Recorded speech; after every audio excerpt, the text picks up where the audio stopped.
Praise the lord అండి. I welcome back to my channel. ఈరోజు నేను మీకు ఒక మంచి వార్తను చెప్పడానికి నేను మీ ముందుకు వచ్చాను. అదేంటంటే యేసుక్రీస్తు వారు అంటే తండ్రి అయిన దేవుడు యేసుక్రీస్తు వారి మీద మన పాపములన్నీ కూడా మోపారని నేను మీకు చెప్పాలనుకుంటున్నాను. యేసుక్రీస్తు ప్రభువారు మన పాపములకు వెల చెల్లించారు. అన్ని పాపాలను ఆయన క్షమించారని నేను ఈరోజు మీకు చెప్తున్నాను. ఏంటి అది నేను ఎందుకు చెప్పగలుగుతున్నాను అని అంటే, మనము ఎప్పుడైతే నిజముగా అంగీకరిస్తాము అంటే సిన్సియర్గా మనం ఆయనను ఒక రక్షకునిగా మనం ఎప్పుడైతే ఆయనను మన జీవితంలోకి అంగీకరిస్తామో ఆహ్వానిస్తామో, ఒక మంచి హృదయంతో అంటే ఒక హంబుల్ హార్ట్ హ్యూమిలిటీతో మనం ఎప్పుడైతే రిసీవ్ చేసుకుంటామో విత్ హంబుల్ హార్ట్, మన పాపాలన్నీ కూడా పరిపూర్ణంగా ఆయన వెల చెల్లించాడని మనం విశ్వసించాలి. ఆ అమూల్యమైన ప్రైస్లెస్ సాల్వేషన్, అది మన యొక్క రక్షణ అనేది, మన ఎటర్నల్ డెస్టినీ అనేది ఫిక్స్ అయిపోయింది యేసుక్రీస్తులో.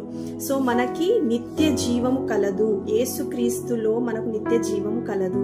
మనకు ఇంకా ఎటర్నల్ డెత్, ఎటర్నల్ సపరేషన్ ఇంకా లేదు. మనం ఎప్పుడైతే యేసుక్రీస్తుని మరి నిజమైన మనసుతో అంటే రియల్ గా పశ్చాత్తాపడి ఎప్పుడైతే యేసుక్రీస్తుని ఒక విధేయతతో అంటే ఒక హంబుల్ హార్ట్ తో ఎప్పుడైతే మనం ఆయనను అంగీకరిస్తామో, ఆయనను రిసీవ్ చేసుకుంటాం మనం హృదయంలో, మన పాపాలన్నిటికీ ఆయన వెల చెల్లించాడు. ఆ యొక్క బహుమానం రిసీవ్డ్ ప్రైస్లెస్ ఫర్గివ్నెస్ అన్నమాట. ఈ ఫర్గివ్నెస్ అనేది ప్రైస్లెస్. సో అది ఓన్లీ ఆయన యొక్క కృప ద్వారానే మనం అది రిసీవ్ చేసుకున్నాం. హల్లెలూయా.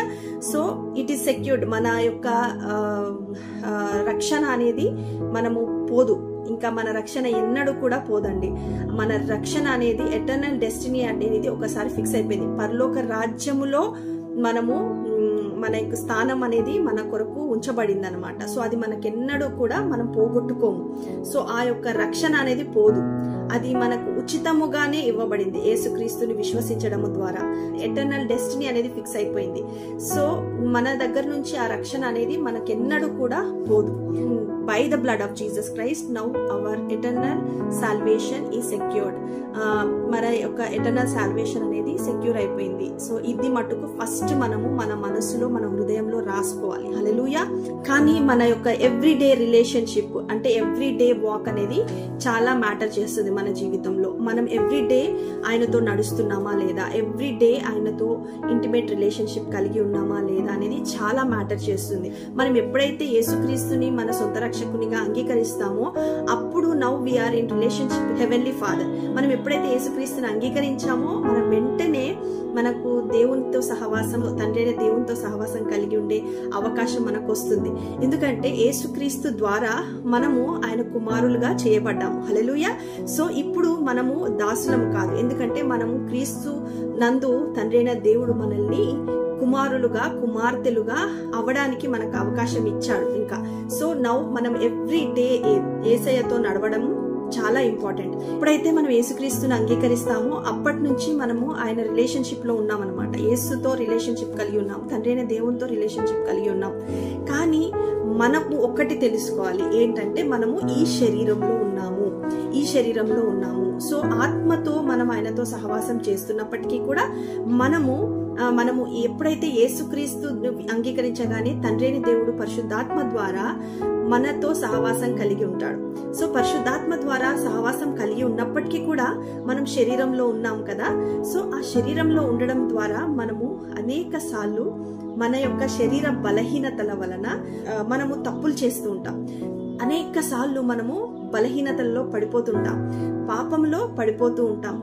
మరి సిస్టర్, నేను ఎప్పుడు పాపము చెయ్యకుండా ఉండగలనా అంటే మటుకు అది సాధ్యం కాదు. అది మనము శరీరంలో, ఈ జీవిత కాలంలో, ఈ భూమి మీద మనం ఈ శరీరంలో ఉన్నంత వరకు మనము ఎప్పుడు కూడా యేసుక్రీస్తు వారి అంత పర్ఫెక్ట్ గా ఉండాలి అని అంటే అది చాలా చాలా డిఫికల్ట్. సో మనం ఈ శరీరంలో ఉన్నాము కాబట్టి మనం తప్పు చేయకుండా, తప్పులో పడిపోకుండా ఉండడం అనేది అసాధ్యం అది. సో మనం తప్పులలో పడిపోతూ ఉంటాం. ఎందుకు అనంటే మనం జీవితంలో మన చుట్టుపక్కల ఉన్న మనుషుల వలన కానీ, మనము ఉంటున్న వాతావరణం వలన కానీ, మన సహవాసాల వలన కానీ మనము ఎప్పుడో మనము తెలియకుండా పాపం చేస్తూనే ఉంటాం. సో మనం పాపం చేయకుండా ఉండడం అనేది అది అంత లెవెల్ కి మనం ఒకటేసారి వెళ్ళిపోవడం అనేది కొద్దిగా మనం కష్టమే. సో ఎప్పుడో ఒకసారి మనం పాపంలో పడిపోతూనే ఉంటాం అన్నమాట. కానీ మన ఎవ్రీడే మనం ఎంతగా దేవునితో రిలేషన్షిప్ కలిగి ఉంటాము అంటే మనము అడుగడుగున మరి ఎవ్రీ మూమెంట్ మనం ఎంతగా దేవునితో సహవాసం కలిగి ఉంటామో అంతగా మనము పాపములో పడిపోయే అవకాశం తక్కువగా ఉంటుందన్నమాట. మనం ఎప్పుడైతే తక్కువగా దేవునితో సహవాసం చేస్తామో, తక్కువగా మనము మరి దేవుని ధ్యానంలో ఎంతైతే తక్కువగా ఉంటామో, ఎప్పుడైతే ఆయన సహవాసంలో మనం ఎక్కువగా ఉండమో అప్పుడు మనము పాపంలో పడిపోయే అవకాశం ఉంటుంది. సో అందుకనే మనం డైలీ వాక్ విత్ జీసస్ అనేది చాలా ఇంపార్టెంట్. మనం యేసుక్రీస్తుతో నడిచేది చాలా ఇంపార్టెంట్. ఆయనతో ఇంటిమేట్ రిలేషన్షిప్ కలిగి ఉండడం చాలా ఇంపార్టెంట్. సో మనము ఎంతగా అయితే ఆయనతో సహవాసం చేస్తామో మనం శరీరంకి ఈల్డ్ కాకుండా ఆత్మకు ఈల్డ్ అయ్యే అవకాశం ఉంటుంది ఎప్పుడైతే మనం ఎక్కువగా ఆయనతో సహవాసం చేస్తామో. సో మనము కొన్నిసార్లు పరిశుద్ధాత్మకు లోబడకుండా మనం శరీరానికి లోబడుతూ ఉంటాం. ఆ సమయంలోనే మనం పాపంలో పడిపోతూ ఉంటాం, మన బలహీనతలో మనం పడిపోతూ ఉంటాం. సో ఎప్పుడైతే మనం బలహీనతలో పడిపోయినా, మనం పాపం చేసినా కూడా అప్పుడు ఏమైపోతుంది అని అంటే మనము దేవునికి మనము అవిధేయత చూపిస్తున్నాం అనమాట ఎప్పుడైతే మనం పాపం చేస్తామో. సో ఆ అవిధేయత వలన మరి మన యొక్క రిలేషన్షిప్ లో అంటే మనకు దేవునికి ఉన్న రిలేషన్షిప్ లో ఒక నెగటివ్ ఇంపాక్ట్ పడుతుంది. సో ఆ నెగటివ్ ఇంపాక్ట్ పడడం ద్వారా మనకు తండ్రికి దేవునితో ఉన్న సంబంధాన్ని మీద ఎఫెక్ట్ పడుతుంది. సో దాని వలన ఏమవుతుందంటే మనము ఎప్పుడైతే దేవునితో ఎక్కువగా సహవాసం చేస్తుంటామో అప్పుడు దేవుని నుంచి మనం ఎక్కువగా పొందుకునే అవకాశం ఉంటుంది. ఆశీర్వాదాలేమి మరి ఏమి అయినా దేవునితో పొందుకునే అవకాశం ఎక్కువగా ఉంటుంది. కానీ ఎప్పుడైతే మనం పాపముకు మనం ఈల్డ్ చేస్తామో, మనం ఎప్పుడైతే శరీరానికి మనము లోబడతామో, దేవుని ఆత్మకు లోబడకుండా శరీరానికి ఎప్పుడైతే మనం లోబడతామో అప్పుడు ఏమవుతుందంటే మనం ఆయన దగ్గర నుంచి మరి ఎంతైతే పొందుకోవాలో అంత మనం పొందుకోలేకపోతాం అనమాట. దేవుని వాక్యం ఏం సెలవిస్తుంది అని అంటే నీతిమంతుల ప్రార్థన బహుబలమైనది అని. కానీ పాపుల ప్రార్థన దేవుడు ఆలకించడు, కానీ నీతిమంతుల ప్రార్థన దేవుడు ఆలకిస్తాడని మనం వాక్య భాగంలో చదువుకోవచ్చు. సో ఇక్కడ మరి మనం ఎప్పుడైతే పాపం చేస్తామో ఏమైపోతుంది అంటే మన ప్రార్థనలు అనేది మనకు దేవునికి వినపడవు అన్నమాట. మన ప్రార్థనలు దేవుని దగ్గరికి చేరడం కొద్దిగా కష్టంగా ఉంటుంది. సో అందుకని దేవుని ఎప్పుడైతే నువ్వు నిజముగా దేవుని నీ యొక్క పాపముల విషయమై వెల చెల్లించాడని నమ్ముతావో, పరిశుద్ధాత్మ దేవుడు వెంటనే నువ్వు పాపం చేసినప్పుడు నీ పాపం విషయమై నువ్వు బాధ కలుగుతుంది. నీకు ఎంత బాధ నువ్వు మనసులో పడతావంటే, అయ్యో ఏంటి నేను ఇలా చేశాను, నేను ఇలా పడిపోయానేంటి, నేను ఇలాంటి పాపం చేశానేంటి అనే ఆ కన్విక్షన్ నీలో కలుగుతుందంట పరిశుద్ధాత్మ ద్వారా. సో అప్పుడు నువ్వు వెంటనే ఏం చేస్తావంటే ఆ పాపం విషయమై పశ్చాత్తాపడడం మొదలు పెడతావు. పశ్చాత్తాపం నీలో కలుగుతుంది ఎప్పుడైతే నువ్వు నిజముగా యేసుక్రీస్తు రక్తాన్ని అంగీకరించి నిజముగా నువ్వు పశ్చాత్తాపడిన వ్యక్తివైతే, యేసుని అంగీకరించిన వ్యక్తివైతే నీలో ఈ పశ్చాత్తాపం అనేది కలుగుతుంది.